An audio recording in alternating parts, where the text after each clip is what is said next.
তোমরাও জানো তো আমার মতন কিছুই মনে রাখতে পারো না।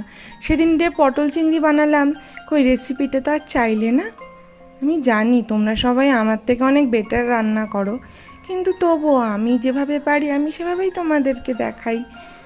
চলো কি করে পটল চিংড়ি বানিয়েছিলাম সেই রেসিপিটা তোমাদের সাথে শেয়ার করে দিই। যদি ভিডিওগুলো ভালো লাগে তাহলে একটু লাইক কমেন্ট, পারলে একটু শেয়ার করো। প্রথমেই কড়াইতে বেশ খানিকটা সর্ষের তেল দিয়ে এরকম ডুমো ডুমো করে কেটে রাখা আলুগুলোকে দিয়ে বেশ উল্টে পাল্টে একটু সময় নিয়ে একটু লাল লাল করে ভাজবো।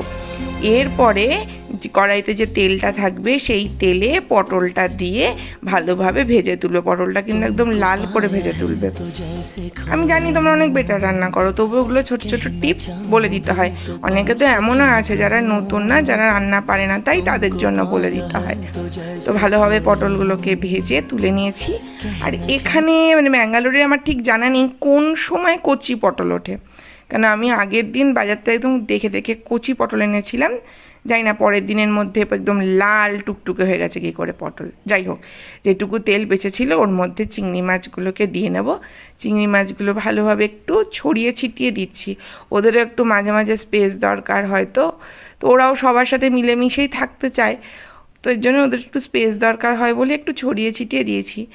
ওরা আবার সবাইকে ছেড়ে বেশ দুঃখে একটু কান্নাকাটি করে ফেলেছে, তো কী করা যাবে। তো চিংড়ি মাছগুলোকে ভেজে কড়াইতে আর একটু তেল দিয়ে গোটা গরম মশলা, একটু জিরে, দুটো তেজপাতা ফোড়নে দিয়েছি। এইবার ফোড়নে ভালোভাবে বেশ একটা গন্ধ হলে দিয়েছি একটু নুন, পেঁয়াজ, আদা, রসুন, কাঁচা লঙ্কা একসাথেই বেটেছি, কারণ সেদিনকে অত সময় ছিল না।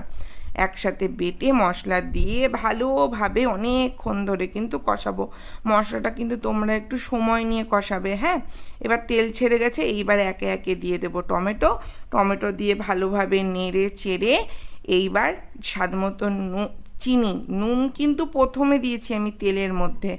এবার বেসিক মশলা ওই হলুদ গুঁড়ো, জিরের গুঁড়ো, অল্প একটু ধনের গুঁড়ো আর লঙ্কার গুঁড়ো, আর এখানে বেশ খানিকটা পরিমাণ কাশ্মীরি লঙ্কার গুঁড়ো, যাতে খেতে মানে দেখতে একটু লাল লাল হয়। তো ভালোভাবে মশলা কষিয়ে নিয়েছি। নেওয়ার পর অল্প একটু জল দিয়ে যাতে মশলা লেগে না যায়। এইবার আলুগুলো দিয়ে ভালোভাবে কষিয়ে বেশ ঝোল ফুটে আসার পর কিন্তু দিয়েছি ভেজে রাখা পটলগুলোকে দিয়ে নাড়িয়ে চাড়িয়ে আরেকটু ঝোল ফুটে উঠলে তারপরে কিন্তু একদম সবার শেষে কিন্তু তোমরা মাছটা দিও। আর ওই কড়াইতে প্রথমেই তেলের মধ্যে নুন দেওয়ার কারণ কি বলো তো, যাতে মশলাটা ছিটে না আসে। এইবার বেশ মাখো মাখো হয়ে গেলে নামিয়ে নেব।